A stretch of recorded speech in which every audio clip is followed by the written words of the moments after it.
dear students, today we are going to start chapter number 2, Consumers Equilibrium, and these are the topics which we are going to cover under this chapter. So let us see introduction first. See, a consumer is the main decision maker of consumption pattern. जब भी हम consumption करने की बात करते हैं तो consumer ही decision maker होता है, क्योंकि कंजम्पशन कंज्यूमर को करनी है. A consumer is one who buys goods and services for satisfaction of wants. Consumer वो पर्सन है जो गुड्स और सर्विसेज को अपनी सेटिस्फेक्शन के लिए परचेज करता है. He takes decisions with regard to the kind of goods to be purchased in order to satisfy his wants. वो जो भी डिसीजन लेता है वो सिर्फ इस कंडीशन पे लेता है कि वो जो भी गुड्स खरीदेगा उससे उसकी वांट्स सेटिस्फाई हो जाएंगी. So the main objective is to get maximum satisfaction from spending his income on various goods and services. जितनी भी कंज्यूमर की इनकम है उस इनकम को वो इस तरीके से खर्च करेगा गुड्स और सर्विसेज पे ताकि उसको मैक्सिमम सेटिस्फेक्शन मिल सके. सो उसका मेन पर्पस होता है मैक्सिमम सेटिस्फेक्शन को गेन करना. इस चैप्टर का एम भी यही है, हमें यही इसमें समझना है that how does a consumer maximize his satisfaction from consumption of goods and services, कि किस तरह से एक कंज्यूमर अपनी सेटिस्फैक्शन मैक्सिमम कर सकता है गुड्स को कंज्यूम करके. क्योंकि हमारे पास रिसोर्सेज लिमिटेड हैं और अनलिमिटेड वांट्स हैं. ये हमने फर्स्ट चैप्टर में पढ़ा था कि ये कुछ प्रॉब्लम्स हैं इकोनॉमी के सामने, that there are unlimited wants and the resources to satisfy these wants are limited. So a consumer has to follow some principles or laws in order to attain highest satisfaction level. इसलिए उसको highest satisfaction पे जाने के लिए कुछ law या principles को follow करना पड़ता है. The two main approaches consumer behavior को study करने के लिए दो main approach हैं, हम इस chapter में पढ़ेंगे. First is cardinal utility approach and the other is ordinal utility approach. Cardinal utility approach is given by economist Marshall, इसलिए इसको हम मार्शल्स यूटिलिटी एनालिसिस भी बोलते हैं और मार्जिनल यूटिलिटी एनालिसिस भी बोलते हैं.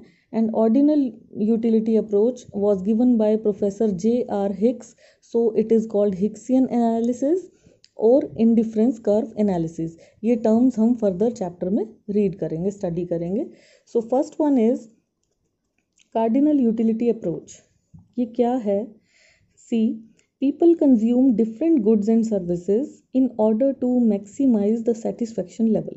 हम लोग कंज्यूमर्स हैं, हम अगर अपनी बात करें तो हम भी डिफरेंट गुड्स और सर्विसेज को कंज्यूम करते हैं ताकि मैक्सिमम सेटिस्फेक्शन हम गेन कर सकें. जबकि ऐसा करने के लिए it is necessary to determine quantum of satisfaction. Quantum stands for quantity. Satisfaction का कितना क्वांटिटी या कितनी लेवल ऑफ सेटिस्फेक्शन हम किसी भी कमोडिटी को परचेज करके ऑब्टेन कर पाएंगे, ये हमें पता होना चाहिए. सो ये जो कार्डिनल यूटिलिटी अप्रोच है इसमें हमने एक कॉन्सेप्ट यूज़ करना है that is called utility. It is use to attain the consumer's equilibrium. हम यूटिलिटी के हिसाब से ही बताएंगे कि कंज्यूमर कब बैलेंस में होता है. इक्विलिब्रियम का मतलब होता है balance. So concept of utility क्या है? Although the concept of taste and satisfaction are familiar for all of us. हमें पता है कि टेस्ट क्या है, सेटिस्फेक्शन क्या है. It is much more difficult to express these concepts. अब टेस्ट सेटिस्फेक्शन हमें मालूम है क्या है, लेकिन फिर भी एक कंक्रीट टर्म्स में ये कॉन्सेप्ट्स को हम कई बार डिफाइन नहीं कर पाते. For example, suppose you have just eaten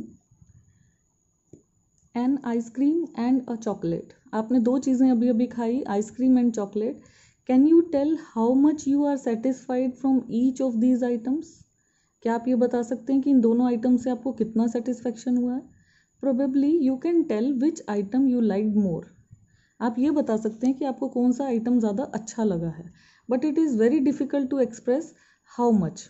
ये बताना बहुत मुश्किल है कितना पसंद आया. एक चीज़ दूसरे से कितनी ज़्यादा पसंद आई ये आप नहीं एक्सप्रेस कर पाते कई बार. बस हम ये बता पाते हैं कि कौन सा गुड हमें ज़्यादा पसंद आया. सो इट इज़ एविडेंट, ये एक प्रूफ है that we need a more quantitative measure of satisfaction. इसलिए हमें कहीं ना कहीं क्वांटिटी चाहिए कंपेयर करने के लिए. हमें कुछ ना कुछ कंपैरिजन क्वांटिटेटिव मेजरमेंट में चाहिए. इसी वजह से इकोनॉमिस्ट जो होते हैं वो कॉन्सेप्ट ऑफ यूटिलिटी को यूज़ करते हैं। Now what is utility? Utility means want satisfying power of A commodity. एक कमोडिटी हमें कितना सेटिस्फाई कर सकती है, उसकी उस पावर ऑफ सेटिस्फेक्शन को हम यूटिलिटी बोलते हैं। इट इज़ द सेटिस्फेक्शन, चाहे वो एक्चुअल हो या एक्सपेक्टेड हो, किसी भी कमोडिटी को कंज्यूम करके होने वाला सेटिस्फेक्शन इज कॉल्ड यूटिलिटी। अब ये डिफरेंट है फ्रॉम पर्सन टू पर्सन, मतलब हो सकता है कोई चीज़ मेरे लिए ज़्यादा इम्पॉर्टेंट हो, आपके लिए ना हो।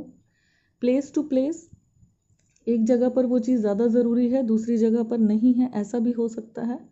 एंड टाइम टू टाइम, अलग अलग समय पर भी हमें सेटिस्फेक्शन डिफरेंट होता है। प्लेस टू प्लेस का मतलब क्या है? जैसे कई प्लेसेस ऐसे होते हैं जहाँ वेदर हमेशा कूल रहता है, अब वहाँ पे आपके लिए कॉटन क्लोथ्स की कोई ज़रूरत ही नहीं है, वहाँ वूलन गारमेंट्स चाहिए, तो प्लेस टू प्लेस सेटिस्फेक्शन अलग हो गया। इसी तरह से सीज़न की ही बात करें तो टाइम टू टाइम भी हमें अलग चीज़ें सेटिस्फाई करती हैं। सो utility is the ability of a good. Utility क्या हुआ? एक गुड की ऐसी एबिलिटी जो हमें सेटिस्फाई कर पाए। Now how to measure this utility? अब इसको कैसे मेज़र करेंगे? After understanding the meaning of utility, the next big question is how to measure utility. जो पुराने क्लासिकल इकोनॉमिस्ट थे, उन्होंने यूटिलिटी को मेज़र किया in the same way as weight और हाइट इज़ मेजर्ड। अब वेट और हाइट को आप कैसे मेज़र करते हो? न्यूमेरिक टर्म्स में, नंबर्स में बताते हो, like 45 kg, 50 kg and height is like 160 centimetre. तो आप कहीं ना कहीं क्वांटिटेटिव टर्म्स लेते हो। तो इकोनॉमिस्ट ने भी क्या किया कि यूटिलिटी को न्यूमेरिकल टर्म्स यानी कार्डिनल टर्म्स में ले लिया। इसीलिए हम इसको कार्डिनल अप्रोच बोलते हैं, that we are taking satisfaction in numerical terms. हम अब यूटिलिटी का कार्डिनल मेजरमेंट करेंगे, यानी इसको भी नंबर्स की फॉर्म में ले आएंगे। It is possible to numerically estimate utility. अब कब हम एस्टिमेट कर सकते हैं अपने सेटिस्फेक्शन को numerically? Which a person derives from consumption of goods and services. अब ये पॉसिबल तो है नहीं कि हम एस्टिमेट करें, क्योंकि कोई स्टैंडर्ड यूनिट नहीं है। जैसे वेट था, दैट इज़ इन किलोग्राम्स और grams, height was in centimetres और मीटर्स और inches, but how we can estimate utility? उसका तो कोई स्टैंडर्ड यूनिट ही नहीं है। तो इकोनॉमिस्ट ने एक इमेजिनरी मेज़र बना दिया कि अगर हम सेटिस्फेक्शन को कोई नंबर देते हैं तो उसका मेजरमेंट यूनिट होगा utils. Now what is a यूटिल?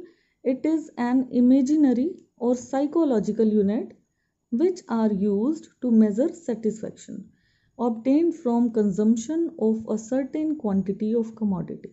किसी भी चीज़ की क्वांटिटी को मेज़र करने के लिए हम जो एक इमेजिनरी यूनिट यूज़ कर रहे हैं, एक साइकोलॉजिकल यूनिट यूज़ कर रहे हैं, उसको हमने यूटिल्स का नाम दिया। इकोनॉमिस्ट ने उसको यूटिल्स का नाम दिया है।